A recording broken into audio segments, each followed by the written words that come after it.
रणवीर अलाहाबादिया, अपूर्वा माखीजा और समय रैना, इन्होंने जो कुछ भी किया उसके ऊपर एफआईआर हुई और इनके ऊपर एक्शन भी हो रहा है। लेकिन क्या सिर्फ यही लोग हैं देश के अंदर जो ये सब कर रहे हैं? इन वीडियोस का क्या?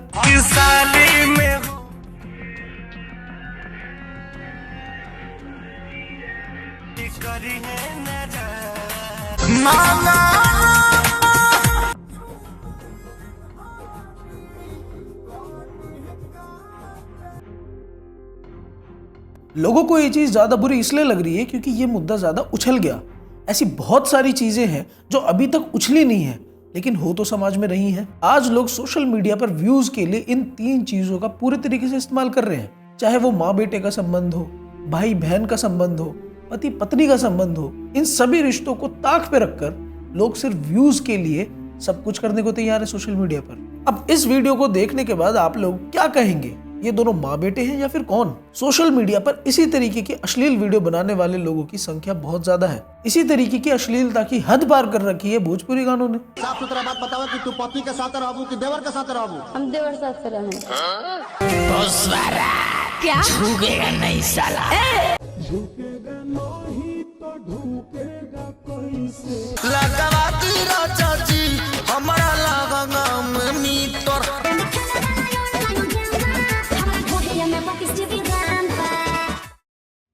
अब जब मैं ये बात कर रहा हूँ तो हो सकता है आप लोगों को ये लग रहा हो कि मैं रणवीर अलाहाबादिया को बचाना चाह रहा हूँ। बचाना नहीं चाह रहा हूँ, मैं आप लोगों को ये समझाना चाह रहा हूँ कि ये समस्या सिर्फ यहीं तक नहीं है, बल्कि रणवीर अलाहाबादिया तो इस बहुत बड़ी समस्या का एक बहुत छोटा सा रूप है।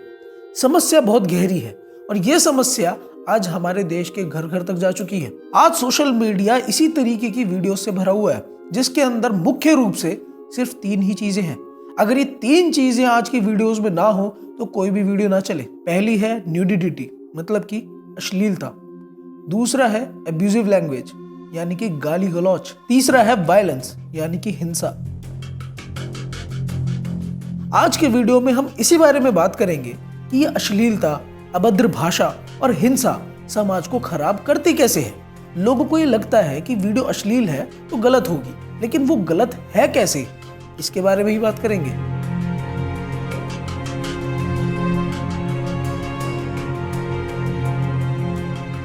इन तीनों चीजों में हम सबसे पहले समझेंगे अश्लीलता को, यानी कि न्यूडिटी को।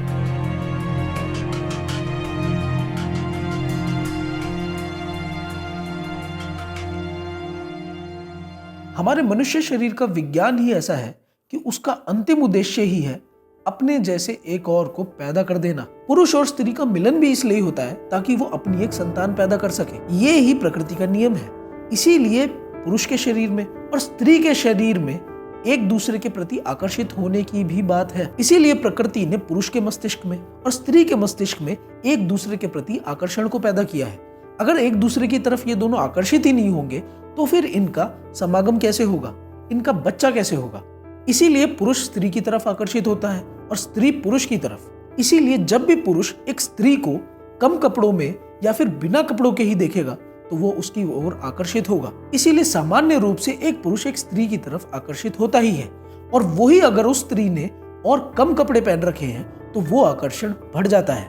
स्त्री के कम कपड़े पुरुष के दिमाग में कामुक भाव पैदा करती है जो बच्चे पैदा करने के लिए आवश्यक है। लेकिन यहाँ पर दिक्कत ये है कि अगर 24 घंटे पुरुष के दिमाग में सिर्फ काम वासना ही चलती रहेगी तो वो बाकी काम कब करेगा? जब समाज के अंदर कम कपड़े पहनने का एक चलन जैसा ही चल जाए, इसी को कहते हैं अश्लीलता। सिर्फ काम इच्छा के वशीभूत होकर कोई भी व्यक्ति समाज में कुछ बड़ा कार्य नहीं कर सकता है। इसीलिए किसी ने यह बात भी कही है कि अगर आपको किसी समाज को बर्बाद करना है तो उसके अंदर अश्लीलता सार्वजनिक कर दो। जिसके दिमाग में हर समय सिर्फ अश्लीलता ही घूम रही है वो समाज के बारे में, देश के बारे में कब सोच पाएगा?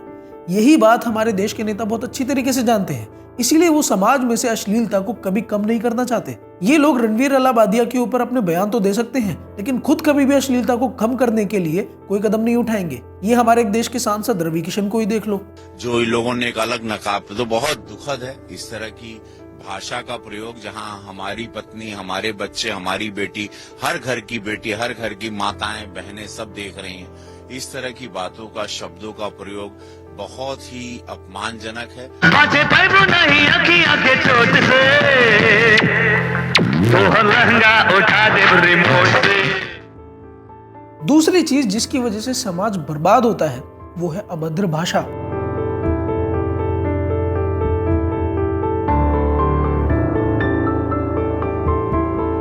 समाज के अंदर अगर 3-4 दोस्त अकेले में कहीं गाली गलौज कर रहे हैं या अभद्र भाषा का प्रयोग भी कर रहे हैं तो उससे कोई दिक्कत नहीं है।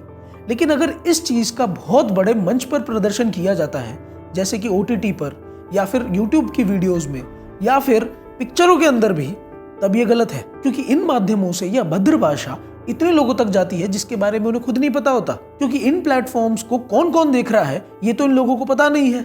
भले ये शायद 10 साल का कोई बच्चा देख रहा हो और वो इस तरीके की अभद्र भाषा सुनेगा तो उसके ऊपर वही असर पड़ेगा। वो भी फिर उसी प्रकार की अभद्र भाषा का प्रयोग करना सीख जाएगा बहुत कम उम्र के अंदर। और इसी अभद्र भाषा के मूल में भी अश्लीलता होती ही है, तो वो अश्लीलता और वो अभद्र भाषा उसके दिमाग में बस जाएगी।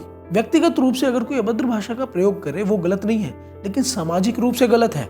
समाज के अंदर खड़े होकर अगर कोई गाली गलौज करता है तो सभी को गलत लगता है। अगर गली के अंदर कोई शराब पी के आगे गलौजता है, सब लोगों को गालियां देता है तो सबको गलत लगता है। लेकिन यही चीज जब YouTube पर होती है तो किसी को गलत नहीं लगता। YouTube पर हजारों करोड़ों लोग इन चीजों को देख रहे हैं और उसके अंदर आप क्या जानते हैं कितने छोटे छोटे बच्चे इन चीजों को देखते हैं। अगर हमारी देश की नींव में ही इस तरीके की चीजें पड़ जाएंगी तो फिर हमारे देश में रिसर्चर कहां से निकलेंगे? कहां से हमारे देश के बच्चों में सिर्फ देश के प्रति कुछ काम करने की जिज्ञासा रहेगी? कहां से हमारे देश के अंदर विज्ञान के प्रति जिज्ञासा बढ़ेगी?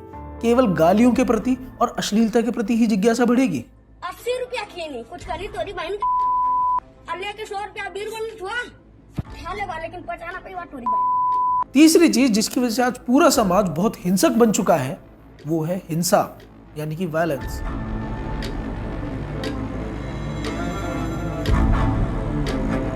आज चाहे YouTube के ऊपर कोई वीडियो हो, OTT के ऊपर कोई पिक्चर हो, अगर उनके अंदर आप हिंसा नहीं दिखाएंगे तो पिक्चर चल नहीं पाएगी। और हिंसा भी कैसी?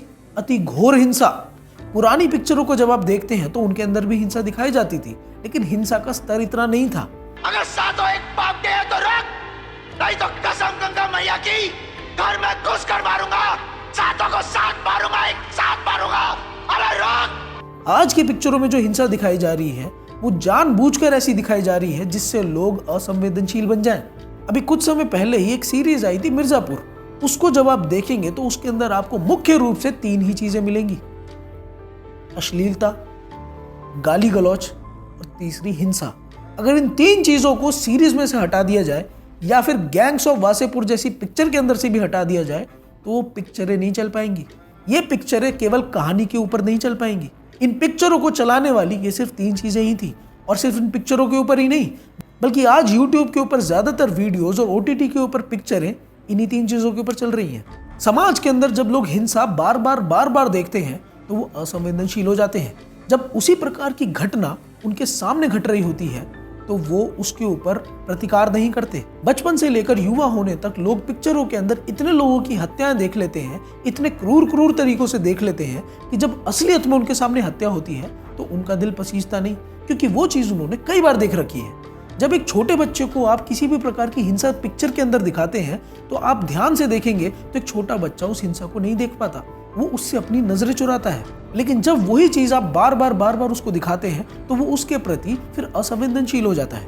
जब उसके सामने इसी प्रकार की घटना हो रही होती है तो उसको ज्यादा फर्क नहीं पड़ता, क्योंकि ऐसी चीज तो उसने हजारों बार देख रखी है। जब किसी व्यक्ति ने बहुत ज्यादा हिंसा नहीं देखी होती तो उसका मन संवेदनशील होता है। जब उसके सामने हिंसा होती है तो वो उसके खिलाफ खड़ा हो जाता है, क्योंकि उसके लिए वो एक नई चीज है। आपने गांव के लोगों में और शहर के लोगों में एक फर्क देखा होगा। शहर के अंदर जब कहीं पर कोई घटना हो जाती है, सड़क पर किसी का एक्सीडेंट हो जाता है तो लोग वहां से निकलते रहते हैं। लेकिन जब यही घटना गांव के अंदर घटती है तो बड़ी से बड़ी उम्र का आदमी भी वहां पर पहुंच जाता है। यही फर्क है मन के संवेदनशील होने में और असंवेदनशील होने में। ये बिल्कुल उसी तरीके से है जैसे एक मांस मछली खाने वाले व्यक्ति के सामने जब किसी जानवर की हत्या की जाती है तो उसे ज्यादा फर्क नहीं पड़ता, लेकिन एक वेजिटेरियन व्यक्ति के सामने जब मछली या फिर कोई जानवर को काटा जाता है तो वो उसे देख नहीं पाता।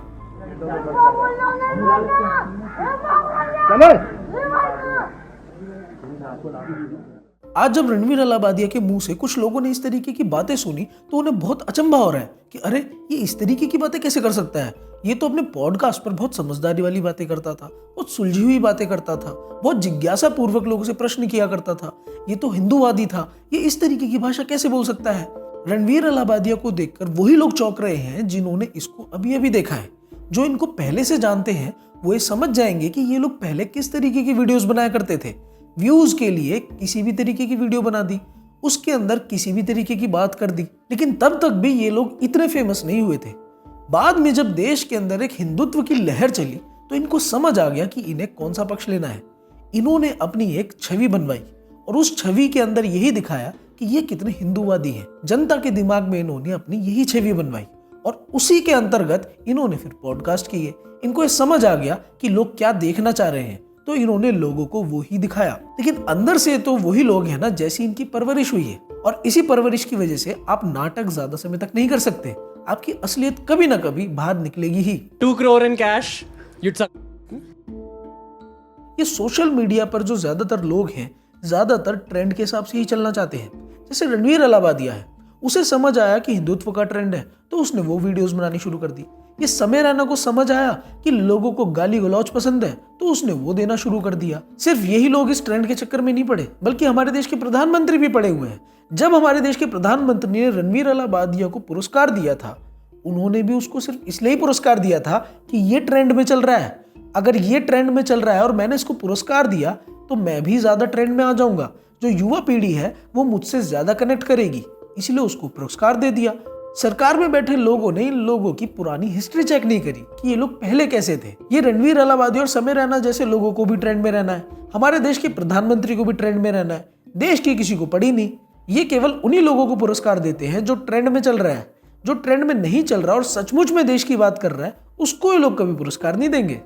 ये रणवीर अलाहाबादिया और समय रैना जैसे लोग तो इस बहुत बड़ी समस्या के छोटे से प्रोडक्ट हैं। हमें इन लोगों के ऊपर ध्यान नहीं देना है, हमें इस बात पर ध्यान देना है कि ये जो 3 बातें मैंने आपको बताई, इन 3 बातों को समाज के अंदर से कैसे कम किया जा सकता है, कैसे हमारी सरकार इन 3 चीजों के ऊपर किसी भी तरीके से रोक लगा सकती है। लेकिन जहां तक मैं इस देश की सरकार को जानता हूं, वो देश से अश्लीलता तो खत्म नहीं कर पाएगी, लेकिन इस बात का बहाना लेकर वो हमारे जैसे जो स्वतंत्र लोग हैं, जो सोशल मीडिया पर अपनी कुछ बातें रखते हैं सरकार के खिलाफ, उनको बंद करवा देगी। और शायद इसीलिए ही रणवीर अलाहाबादिया का केस संसद तक चला गया। संसद में भी इसके ऊपर डिस्कशन चल रहा है। मुझे पक्का पता है कि इसके बाद सरकार इस बात पर आएगी कि अब हमें सोशल मीडिया की मॉनिटरिंग करनी चाहिए, और मॉनिटरिंग में ये लोग क्या करेंगे, अश्लीलता खत्म नहीं कर पाएंगे।